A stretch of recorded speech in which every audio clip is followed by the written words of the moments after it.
So, bago magpasko, nakakamabenta sa akin ito. Dahil yung mga bata talagang mayat maya bili. Kaya naubusan ako, ginagawa ko. Pag naubusan ako, takbo naman ako dun sa palengke para bumili ng paninda kasi sayang yung kita, diba? So, nag-check out na nga ako nito ng, bali, second time ko ng check out ito. Ito ay, ayan, school supply, glue. Paper glue ito. May ginagawa ng bata na project yata. Kaya talagang sa isang araw, bago Pasko, nakaka 5 pieces akong benta.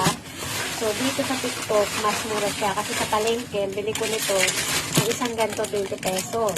So, sa TikTok, wala pa siyang 10 pesos ang isang ganito. Diba? Kaya mas maganda kung panindan nyo, mas maganda talagang kay TikTok na lang kayo order. Lalo sa seller na pinag-orderan ko nito, napaka-legit talaga. Balik kahapon lang ito dumating.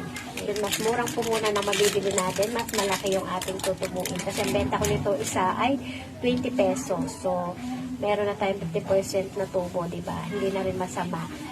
O, ayan, 6 na balot na nga yung aking chinek out. So, lahat itong 6 na balot ay 91 lang.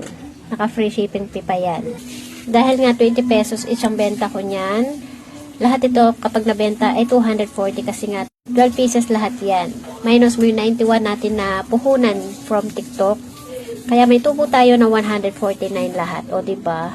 Malaking kasiyahan na yan sa atin bilang sari-sari store business owner.